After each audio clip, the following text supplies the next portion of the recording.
और शिव महापुराण की कथा कहती है, जो एक लोटा जल विश्वास से चढ़ाता है, भक्ति अपने आप उसके भीतर आ जाती है, तो महादेव को आना ही पड़ता है। गुरु का काम है एक लोटा जल आपके हाथ में पकड़ाना, गुरु का काम है आपके हाथ में माला पकड़ाना, गुरु का काम है आपको मंदिर तक ले जाकर छोड़ देना, गुरु का काम है आपको भजन तक लाकर छोड़ देना, गुरु का काम है आपको शिव महापुराण तक लाकर छोड़ देना। इसके बाद महादेव का कार्य क्या है? आपके दुख काट देना। दुख कट जाएगा, आपका दुख कटा, फिर आप धीरे धीरे भगवान के मंदिर जाना छोड़ दोगे कि अब मेरा काम हो गया, अब बाद में चली जाऊंगी, अब मैंने पशुपति व्रत करा तो मेरा काम हो गया, अब मैं बाद में कर लूंगी। अब दुख कट गया तो आपने मंदिर, देवालय, तीर्थ, व्रत थोड़ा कम कर दिया। कम करा क्यों? तो महादेव से पूछा गया ऐसा क्यों करा? तो कि गुरु ने तो इसके हाथ में एक लोटा जल पकड़ाया था, माला पकड़ाई थी, भजन पकड़ाया था, ये ज्यादा रोज मेरे मंदिर में आकर सफाई करती रहती और जल चढ़ाती रहती और पूजन करती रहती और बेलपत्र शमी पत्र समर्पित करती रहती। तो शंकर जी कहते हैं फिर मुझे तुरंत हर बार ये बुलाती और मुझे दौड़ कर जाना पड़ता, इसलिए मैंने इसको थोड़ा सा मंदिर से, भजन से, कीर्तन से, शिव पुराण से दूर कर दिया। दूर करा तो ये अब मुझे भज नहीं पाएगी तो ये अपने दुखड़े खुद रोएगी, फिर ये मेरे करीब नहीं आएगी। अब करो भजन।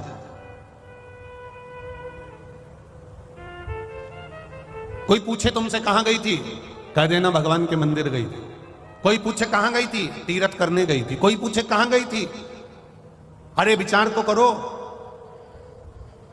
आज के जमाने में जहां जहां पर कोई बड़ा आयोजन होता है तो अलग से गाड़ियां भेजी जाती है। जरा विचार करना, अपनी बुद्धि में उतारना, जरा चित्त में उतारना। बड़ी बड़ी सिटियों में जब कार्यक्रम होता है, बड़े बड़े शहरों में जब कार्यक्रम होता है, कोई बड़ा आयोजन होता है तो बसें लगवाई जाती है, गाड़ियां लगवाई जाती है, आप लोगों को अलग से भोजन के पैकेट दिए जाते हैं, अलग से तुम्हें इकट्ठा करा जाता है कि साहब ये कार्यक्रम है, तुम्हें आना पड़ेगा। खर्चा गाड़ी का उनका, बस का उनका, भोजन के पैकेट उनके। पर ये शिव महापुराण की कथा बड़ी विचित्र कथा है।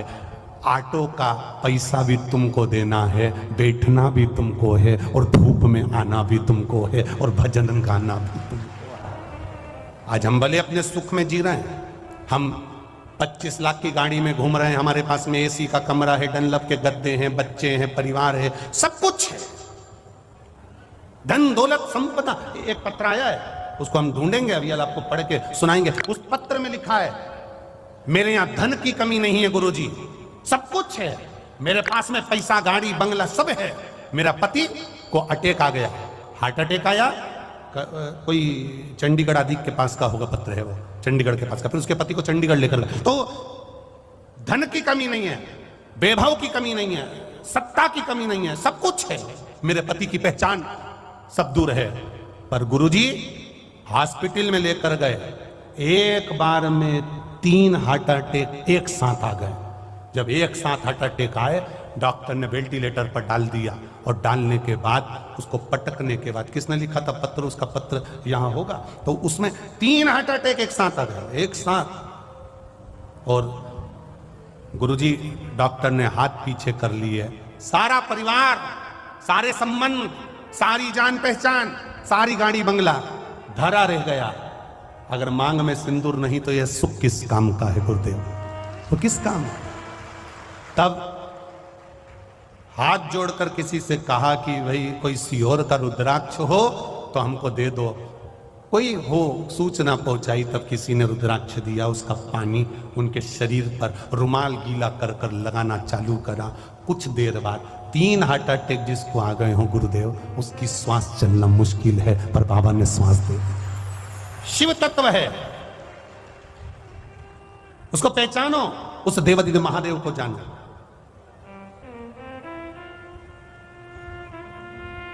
सब धरा रह जाता, अंत में डॉक्टर भी कह देते हैं कि अब हमारे हाथ में नहीं है, अब तो उसके हाथ में है। मतलब डॉक्टर को भी मालूम है कि एक ऑपरेशन करने वाला वहां बैठा हुआ है जो कुछ नहीं करता। केवल लोग कहते हैं ना कि तुम्हारा महादेव क्या करता है, हम कहते हैं कुछ नहीं करता। किसी पैसे वाले की पत्नी कथा सुनने आए और उसको कोई रोग दे, अच्छे पैसे वाले की पत्नी कथा सुनने आई, खूब अच्छे मिनिस्टर की पत्नी, खूब अच्छे अधिकारी की पत्नी कथा सुनने आए और उसको दरवाजे पर कोई रोक दे। तूने मुझे रोका कैसे? तू मुझे जानता नहीं है?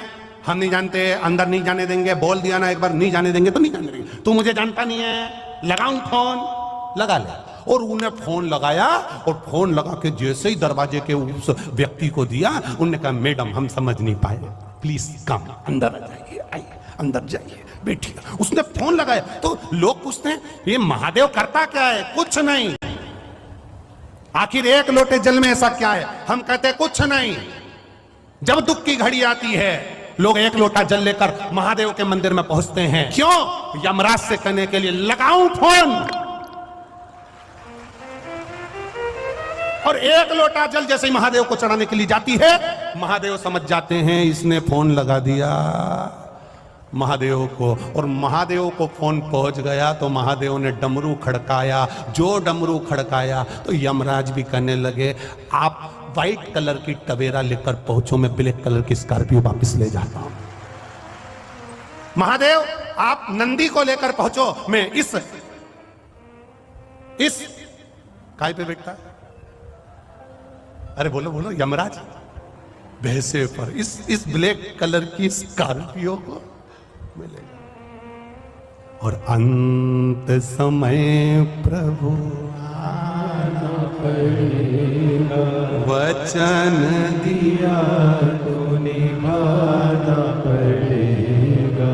आए ना आए प्रभु कुटुंब कबीरा, अंत समय प्रभु आना पड़ेगा। ओ वचन दिया तो निभाना पड़ेगा, वो वचन दिया तो निभाना पड़ेगा। अंत समय में वो आकर खड़ा हो जाता है। नवनिधि शिव महापुराण की कथा कर रही है। आपके भीतर का विश्वास जागृत करिए। जिस दिन आपके मन में आ गया कि एक लोटा जल चढ़ाने से होता क्या है, जिस दिन आपके भीतर आ गया कि एक बेलपत्र चढ़ाने से होता क्या है। किसी ने एक मैसेज करा था, उसमें लिखा था हमारे दिल्ली में ना तो समी का पत्ता मिल पाता है, ना बेलपत्र मिल पाता है, हम शंकर जी को क्या चढ़ाएं।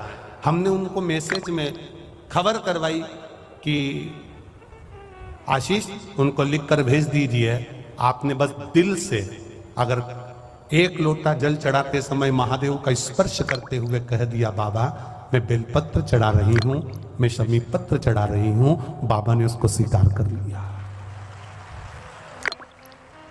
आपके दिल में आया तो सही, आपके हृदय में यह भाव आया तो सही कि मैं बेलपत्र कैसे चढ़ाऊं, मेरी दिल्ली में नहीं मिल रहा, समी पत्ता नहीं मिल रहा, मुंबई में समी पत्र नहीं मिल रहा, मुंबई में बेलपत्र नहीं मिल रहा, मैं बाबा को चढ़ाऊं तो चढ़ाऊं कैसे। बाबा नहीं कहता कि तुम बेलपत्र चढ़ाने के लिए आओ, बाबा नहीं कहता कि तुम समी पत्र चढ़ाने के लिए आओ, बाबा तो कहता है एक बार मेरे सामने आकर बैठ